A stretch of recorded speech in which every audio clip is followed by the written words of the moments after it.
The desert world was quiet. Too quiet.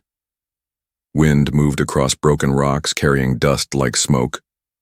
A lone human traveler walked slowly, his boots heavy, his throat dry. He had been moving for hours without water, and the silence of the alien land made him uneasy. No animals, no voices, only the sound of his own breath. Then he heard it. A soft sound, almost too faint for his ears. A whimper. A cry. The man froze. His hand went to the small weapon at his side. He had been warned. Some alien tribes use tricks to lure strangers. A crying sound could be a trap. His eyes scanned the rocks, shadows shifting under the twin suns. There it was again. A child's cry. Carefully he followed the sound. He moved behind a fallen pillar, then looked. What he saw made his heart tighten. A little girl. She was sitting, in the dust, thin arms wrapped around her knees. Her skin glowed faint blue under the sun, and faint white hair fell over her face. She was shaking, weak, her body trembling as if she had not eaten in days. The man hesitated. Fear whispered inside him. What if it's bait? What if warriors are hiding close, waiting for me to help her? But when the girl lifted her face, his doubts cracked. Her eyes were wide and wet with tears. They glowed faintly, like tiny lanterns, in the dark. She looked straight at him, not with malice, not with trickery, with hunger, with pain. The human knelt slowly, showing his empty hands. It's okay, he said softly, though he knew she might not understand his words. I won't hurt you. The girl tilted her head, watching him with mistrust. Her lips parted, but no sound came. He reached into his pack. His fingers closed around a small ration bar, plain, dry food, but enough to keep someone alive. He tore it in half and held it out. At first, the girl did not move. She stared at the food, her body trembling. Then, with sudden energy, she crawled forward. She snatched the bar from his hand and stuffed it into her mouth. Her hands shook so badly that pieces fell into the dust, but she picked them up and ate them too. The man's throat tightened. She was starving. He gave her the second half. She ate it even faster, her glowing eyes watering with relief. When she finished, she pressed her hands to her stomach as if to make sure the food was real. Then she looked at him again. Why? She whispered. Her voice was fragile, broken, but the word was clear. The man blinked. She had spoken his language, at least a part of it. Because you were hungry, he answered softly. The girl stared, confused. Then she did something unexpected. She leaned forward, pressing her small forehead against his arm. For a moment, she stayed there, silent. Before he could speak, she pulled back. Her glowing eyes locked on his. She said a word in her own language, a word he could not understand, but it carried weight. Then, as suddenly as she had appeared, she rose to her feet. The girl looked once more at him, then turned and ran into the rocks. Her pale figure vanished quickly, like a ghost disappearing into the desert. The man stood, still frozen. His heart beat faster than before. He had helped her, but why had she run away? And what had that word meant? He looked around, uneasy. What if others had been watching? What if his kindness had just marked him? The wind rose again, carrying sand across his boots. He tightened his pack, glanced once more into the empty rocks, and whispered to himself. That wasn't the end. She will come back. Far in the distance, unseen by his eyes, other shadows stirred. The little girl was not the only one who had seen him, and his act of mercy had already set a chain of events in motion, events that would change his life, forever. The traveler thought many times about the little alien girl he had fed. Her glowing eyes haunted his dreams. He remembered the way she had pressed her forehead against his arm, the way she whispered a strange word before running away. He told himself it was only a chance meeting. She was gone. He would never see her again. But he was wrong. 3 nights later, while resting near the ruins of an old temple, he heard a sound. Not the wind, not the shifting of stone. It was soft footsteps, light but certain, moving closer. His body stiffened. Slowly, he reached for his weapon, his eyes scanning the darkness. From the shadows, the little girl appeared. Her glowing eyes caught the faint starlight shining like two small moons. She stood still, staring at him, silent. The man lowered his weapon. His voice was quiet, careful. "You came back." But then he saw movement behind her. His breath caught. From the shadows stepped a woman. Tall, graceful, and unlike any alien he had ever seen. Her skin was the same pale blue as the girl's, her hair flowing like silver light, her eyes glowing brighter than the child's. She carried herself with calm strength, though sadness hung over her like a heavy cloak. The little girl ran to her and clutched her hand. Then she pointed at the man. "Him," she said in a small, clear voice. The woman's eyes locked onto him. She studied him with intensity, as if she were looking into his very soul. Then slowly she bowed her head. "You fed my child," she said, her voice soft but steady, her words broken yet understandable. "You saved her life." The man's chest tightened. He nodded once. "She was hungry. I only did what anyone would do." The woman shook her head. "No, not anyone, only you." The silence grew heavy between them. The little girl squeezed her mother's hand, then whispered something in her own language. The woman's face changed, sadness giving way to determination. She stepped closer. "You must come with us." The man frowned. "Why?" Her eyes did not move from his. "Because you belong now." Those words chilled him. Belong? To what? To who? The little girl tugged her mother's arm. "Mother, please. He is good." The woman placed her hand gently on the child's head, then looked back at the human. "You gave food. You gave kindness. Among my people. That means bond. You are tied to us now. You cannot turn away." The man shook his head slowly. "I don't understand your customs." "You will," she said. Before he could reply, he sensed it, eyes watching. From the ruins in the shadows, figures moved. Other aliens. Silent, observing. Their glowing eyes flashed in the dark like embers. He realized then that this was no simple meeting. He had been led here, tested, judged. The woman's voice was calm but carried weight. "If you walk away now, they will not let you leave. You must decide, will you stand with us or against us?" The man's pulse quickened. He looked at the little girl, who clung to her mother with trust in her glowing eyes. She had chosen him already. And her mother?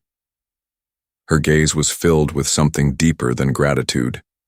It was expectation, a demand written in silence. He swallowed, hard. "What do you want from me?" The woman stepped closer, her voice low but sharp. "I want you to come with us, to our home, to our people. And when the time is right..." Her words broke, but her eyes burned with fierce resolve. "I will ask you to be more." The man felt the ground shift beneath him. He had only fed a hungry child, yet here in this alien night, it seemed that simple act had rewritten his fate. He looked once more at the watching shadows, then at the woman and her daughter.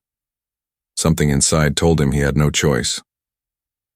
"All right," he said at last, his voice quiet. "I'll go." The woman nodded, relief flashing across her face.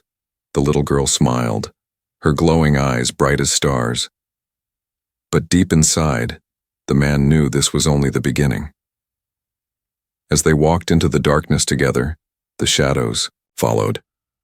The desert wind carried whispers of old laws, dangerous customs, and a bond that would change his life forever. The human walked between the alien woman and her child as night stretched across the desert. Strange glowing plants lit the path, pulsing faintly like breathing hearts. The little girl held his hand tightly, as if she feared he might vanish. The mother walked silently beside them, her eyes always watching him, measuring him. At last they reached a hidden valley. Small fires glowed inside stone circles, and shadows moved among them. The human saw dozens of figures, women and children, their glowing eyes reflecting the firelight. No men, only widows, only orphans. The settlement was quiet. Every alien turned to stare at him. Their eyes followed his every step. He felt like an animal dragged into a cage. The child led him to a small hut, where she let go of his hand and ran to sit near the fire. The mother remained standing, tall and graceful, her face half in shadow. She finally spoke. "My name is Salith, my daughter is Yira." The human nodded slowly. "I'm Daniel." His voice sounded rough, even to himself. Salith stepped closer. "You saved Yira. That means you carry her fate now." Daniel frowned. "I don't understand what that means." The woman's gaze did not soften. Her voice was calm but sharp as stone. "Among my people, feeding a child is more than kindness. It is a promise, a binding promise. You gave her food. You gave her life. Now you are tied to her, and to me." The words cut deep. Daniel felt his chest tighten. "Tied to you? How?" Salith's eyes glowed brighter and her voice lowered to a whisper. "By law, by blood, by bond. A man who saves a child is called husband to the mother." Daniel froze. The fire cracked, throwing sparks into the night. He stared at her, searching for any sign of a joke, a trick. But her face was calm, her words steady. "You want me to be your husband?" he said slowly. Her expression did not change. "Not want, demand. It is the way of my people. Without it, shame will fall on Yira. She will be marked. She will never belong." Daniel looked at the girl. Yira was smiling, holding a small piece of dried fruit another widow had given her. She looked happy, safe. She looked at him as if he were already her father. His chest tightened again. "This doesn't make sense," he muttered. "I only gave her food. That doesn't make me a husband. That doesn't make me family." Salith stepped closer, her silver hair glowing in the firelight. "You see it as small, but for us it is everything. You gave when no one else would. You gave when death was close. That makes you chosen." Daniel shook his head, backing slightly. I didn't come here for this." The alien woman's voice hardened. "You have no choice. Look." She raised her hand and pointed. Around the fire, the other widows and children had gathered. They stood silently, their glowing eyes fixed on him. He felt the weight of their stares pressing down. "They know," Salith said. "They all know what you did. You cannot walk away now. If you refuse me, they will see it as betrayal. They will call you enemy." Daniel's pulse quickened. He glanced around. The widows were not armed, but he felt danger in their silence. Behind the kindness of their faces, he sensed judgment, expectation, and hidden law. Yira crawled closer to him, tugging on his sleeve. "Stay," she whispered. "Father, stay." The word froze him. Father. He looked at Salith. She was not begging. She was not pleading. She was demanding. Her eyes burned with the weight of her people's law. "Be my husband," she said. "Be her father. That is the way." Daniel's heart pounded. He had stumbled into a world he didn't understand. His kindness had become a chain, and now they were pulling it tighter around his neck. He swallowed hard, searching for words, but none came. Salith's voice softened, but her eyes stayed sharp. "You think this is about choice. It is not. It is about survival. We are alone. Our men are gone. Our enemies circle like wolves. We need you. She needs you." Daniel's hands trembled. He looked at the little girl clinging to him, then at the firelit faces watching from the shadows. One act of kindness had brought him here. One meal had changed his fate. He realized then, whatever he decided, his life would never be the same. Daniel stayed in the alien settlement that night. The firelight burned low and the sound of whispers filled the air. Everywhere he turned, glowing eyes watched him. The widows spoke quietly among themselves, their voices soft like wind through dry leaves. The children peeked at him from behind their mothers, staring as if he were some strange animal. He sat near the small fire with Salith and Yira. The girl leaned against him, already at peace, already calling him father with her eyes. But Daniel's chest was tight. He felt trapped. Salith sat tall and calm, her silver hair catching the firelight. She had not spoken again about marriage, but her silence was heavy, as if the decision had already been made for him. When the fire died, he lay, down on a thin blanket inside their hut. Sleep did not come easily. Outside, he heard footsteps moving, voices rising and falling. He wondered if the aliens were guarding him, or guarding themselves from him.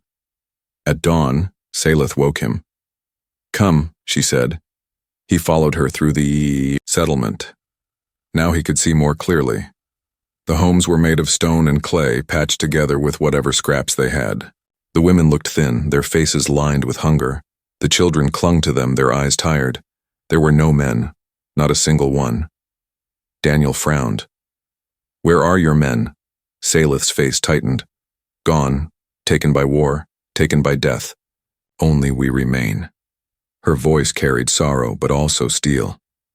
"This is why you must stay. You are not only man, you are hope."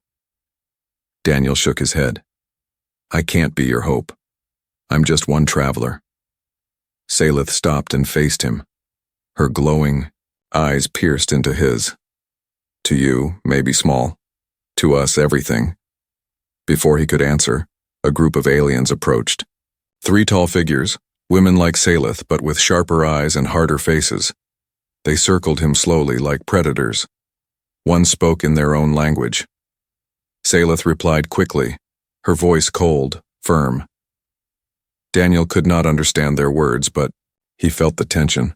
Finally, one of the women turned to him and spoke in broken human tongue. "You must stay. Law says so." Daniel's jaw tightened. "And if I don't?" The woman's glowing eyes narrowed. She pointed toward the desert. "If you leave, desert take you. Or we." Her meaning was clear. Daniel's pulse raced. He looked at Salith. She said nothing, only watched him carefully as if testing his strength. The women stepped back, their eyes never leaving him, then disappeared into the shadows of the stone huts. Daniel exhaled slowly. The pressure grew heavier with every passing moment. He was not free. He was trapped inside their law, their hunger, their desperate need. That night, the widows prepared food for him, simple roots, dried meat, and bitter water. Yura sat beside him, smiling, chattering in words he barely understood. She laughed for the first time, her glowing eyes shining with joy. Daniel's heart softened. She was just a child, innocent and full of hope. He wanted her to be safe. He wanted her to eat, to live, to smile again. But when his eyes lifted, he saw Salith watching him. She saw everything, the way he cared for Yira, the way his heart moved. She leaned closer, her voice quiet but sharp. "You feel it. She is yours now. And if she is yours, I am yours." Daniel shook his head quickly. "I didn't ask for this. I only gave her food." Salith's hand pressed against his arm, firm, steady. "And that one act has made you ours. You cannot run from it." Her touch was gentle, but her eyes were unyielding. He felt the bond tightening around him like a chain. Later, when the fires burned low again, Daniel stepped outside the hut, saked. Desert sky was full of stars, endless and cold. He breathed deeply, trying to find clarity. But as he looked out, he saw movement. Figures stood at the edge of the valley, half hidden in the rocks. Their eyes glowed faintly in the dark. They were watching him. Not just the widows, others, outsiders, danger. He returned to the hut, his mind racing. Salith met his eyes as if she already knew. "You see them," she said quietly. Daniel nodded.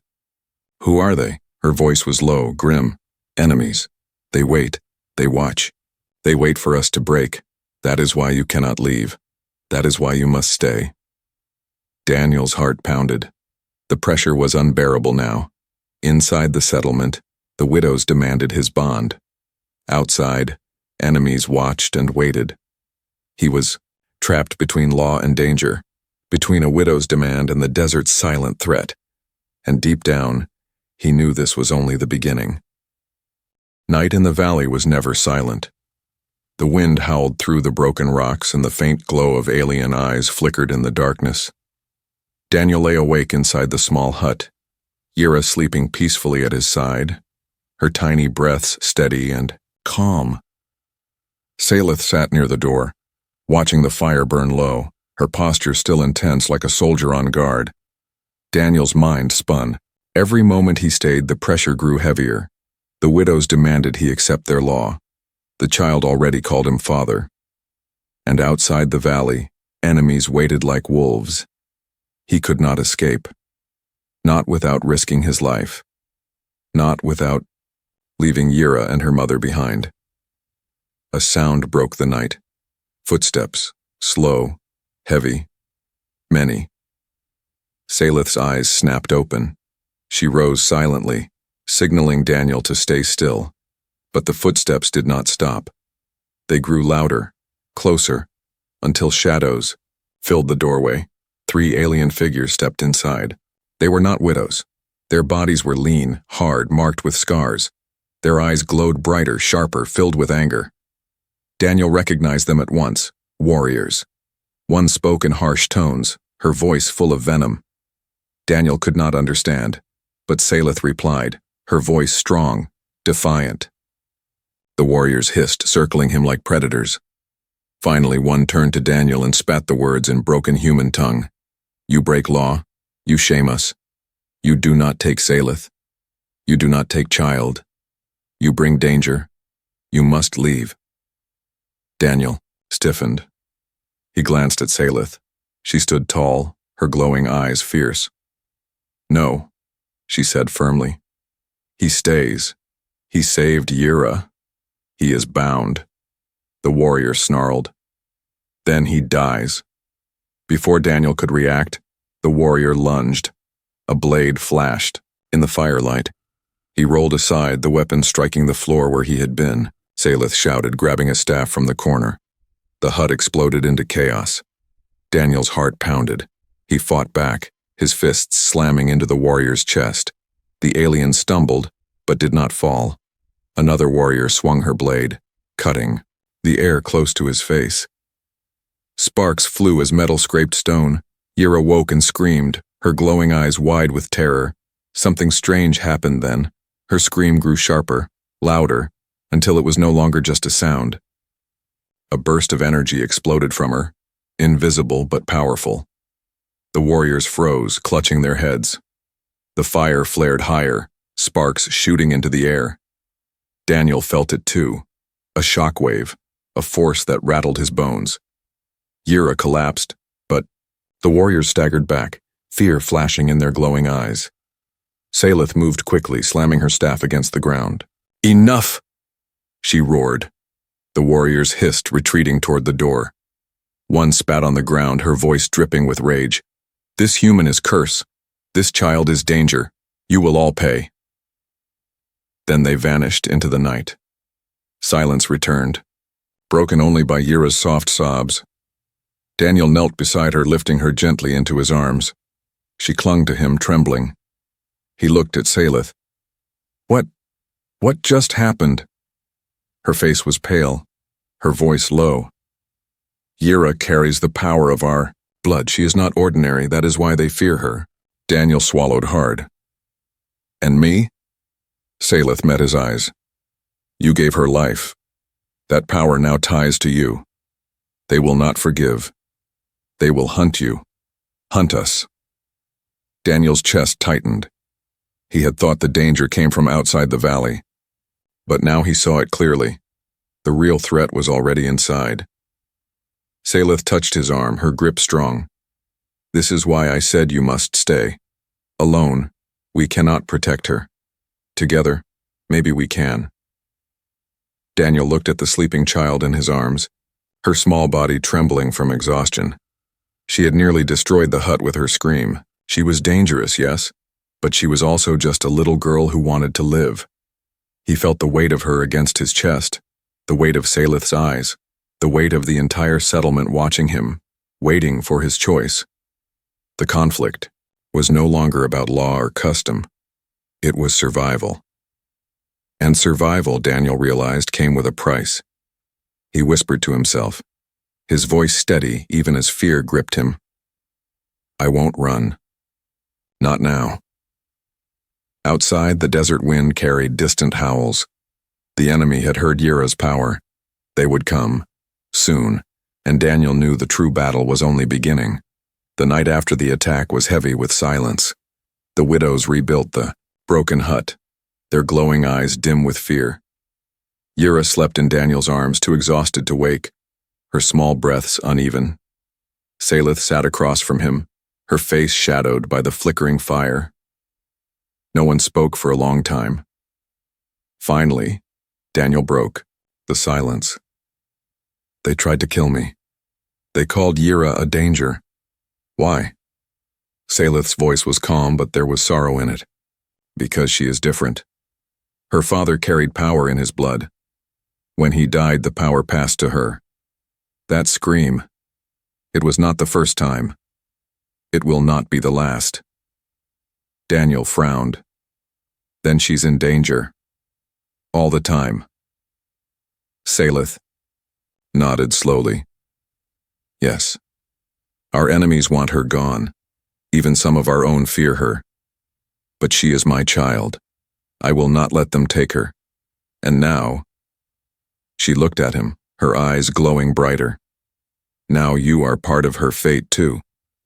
Daniel's chest tightened. He felt the weight of her words. He wanted to deny it, to tell her he was just a wanderer, just a man passing through. But the truth pressed heavy on him. Yira clung to him like a daughter. Salith spoke to him like a husband, and the entire village expected him to choose. Salith leaned forward, her voice lower, sharper. This is the time. You must decide. Stay with us, stand with us, or walk away. If you leave, you will not only lose her, you will be hunted. Always. Daniel swallowed hard. His mind raced. He looked down at the sleeping girl in his arms. She stirred, whispering softly in her own language, and nestled closer against him. She trusted him. She needed him. But he was only one man. Could he really protect her? Could he protect all of them? He stared into the fire, lost in thought, until shouts cut the night. The widows outside cried out in alarm. The ground trembled as if a storm was approaching. Salith stood instantly, her staff in her hands. They come, she said. Daniel rushed to the door. From the edge of the valley, dozens of glowing eyes appeared, moving closer. Warriors, enemies. The ones who had been watching from the desert. They've come for Yira, Salith said, her voice steady but grim. If they take her, all hope is lost. Daniel's blood ran cold. He looked at the crowd of widows gathering, their faces filled with fear. They were brave, but they were unarmed, weakened by hunger and grief. They could not win this fight alone. Salith turned to him. Her eyes locked onto his, fierce and unyielding. Choose now. Stand with us. Be her father. Be my husband. Be our protector. Or leave and let them take her. Daniel's heart pounded. The choice burned inside him. Run. Or fight. For a moment, he thought of his old life. Of freedom. Of walking away and never looking back. But when he looked down again at Yira, sleeping in his arms, he knew the truth. He had already chosen the moment he fed her, the moment she called him father. He handed Yira gently to Salith and stood tall, facing the darkness beyond the valley. His voice was steady, his decision made. I'll fight. Salith's eyes widened. Relief flickered across her face, but also something deeper. Respect, maybe even hope. She placed Yira down on the blanket and moved beside him. Then you are truly ours. The enemies drew closer, their glowing eyes like fireflies in the night. The widows raised their staffs and crude weapons, forming a wall of fragile defiance. Daniel tightened his grip on his blade. He was outnumbered, outmatched. But for the first time, He did not feel alone. Salith stood at his side. Yura slept. Behind him, her power still untested, her future uncertain, and the widows, broken yet unyielding, looked to him with silent faith. Daniel took a deep breath, his voice steady as stone. If they want her, they'll have to go through me first. The night exploded with screams as the enemy charged. The valley erupted in chaos. The enemy warriors rushed forward, their glowing eyes burning in the dark. The widows screamed war cries, lifting their staffs and crude weapons. Sparks of fire lit the night as stone clashed against metal. Daniel stood at the front, blade in his hand, heart pounding like a drum. He had never fought in a battle like this. He was only one man. But tonight, he was all they had. The first warrior lunged at him, swinging a jagged blade. Daniel ducked low, his own weapon slashing across her arm. She cried out, stumbling back. Another came from behind, but Daniel spun, striking hard, sending her crashing to the dirt. All around him, the widows fought desperately, their voices filled with fury. Salith moved like fire itself, her staff striking with deadly grace. She spun, blocked, and struck again, each movement strong and sure. But the enemies were many, too many. They pushed into the valley, their weapons flashing, their cries shaking the night. Daniel fought with every ounce of strength, his arms heavy, his breath burning. Still they kept coming. Then Yura screamed. The child had woken. She stood at the edge of the hut, her glowing eyes blazing with light. Her small hands trembled, her voice rising in terror. The air rippled, and suddenly a shockwave burst from her tiny body. The enemies staggered, clutching their heads. The fire roared higher, the ground itself shaking. Daniel shielded his face from the force, but he did not back away. He turned to Yura. "Hold on," he shouted. "Don't lose yourself." Her scream grew louder, her power spilling into the night like thunder. Rocks cracked. Dust rose in clouds. The enemies faltered, fear flashing in their glowing eyes. Some turned and ran into the desert, but a few remained, desperate, furious. They charged again. Daniel ran forward, cutting them down with every ounce of will he had left. His blade struck true, his body moving not with skill but with determination. He was not fighting for himself. He was fighting for Yura, for Salith, for all of them. At last, silence fell. The last warrior collapsed to the ground. The valley was littered with broken weapons, scorched stone, and heavy breathing. The widows stood shaken but alive. Slowly, their voices rose in cries of victory. Daniel dropped to his knees, gasping for air. His arms trembled, his body ached, but he was alive. He turned to see Yura running toward him. She threw herself into his arms, her small body shaking.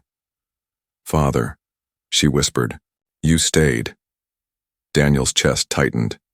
He held her close, pressing his face against her glowing hair. "I'll always stay," he said softly. Salith approached. Her silver hair was wild, her face streaked with dust, but her eyes glowed. With pride, she looked at him for a long moment, then spoke, her voice steady, certain. "You fought for us. You stood as one of us. By our law, by our blood, you are bound, husband to me, father to Yura, protector of this people." Daniel looked into her eyes. He saw no trickery, no game, only truth, only expectation, only the weight of a bond he could no longer deny. The widows gathered around, their glowing eyes shining with respect. Some bowed their heads. Others whispered his name, already calling him one of their own. Daniel swallowed hard. He had never planned for this. He had never wanted this. But now, he felt it, belonging, purpose, family. Slowly he rose to his feet, still holding Yura. He met Salith's gaze and nodded. "Then I claim you, both of you. From this day, you are mine, and I am yours." A hush fell over the valley. Then, one by one, the widows raised their voices in a chant. It echoed off the stone, rising into the desert night, a cry of triumph and hope. Salith stepped closer, placing her hand on his arm. Her eyes softened, her voice almost a whisper. You are not just a traveler anymore. You are ours. Husband, father, protector. Daniel looked at her, then at Yira, smiling through her tears. He felt the truth settle deep inside him. He was no longer alone. But as he stood there, the night sky stretched above, endless and cold, and in the far distance beyond the valley other lights flickered, watching, waiting. He knew this victory was only the beginning. More enemies would come, more battles would follow. His new family would always be hunted. But now, he was ready. Because he was no longer just one man, he was husband, he was father, he was claimed.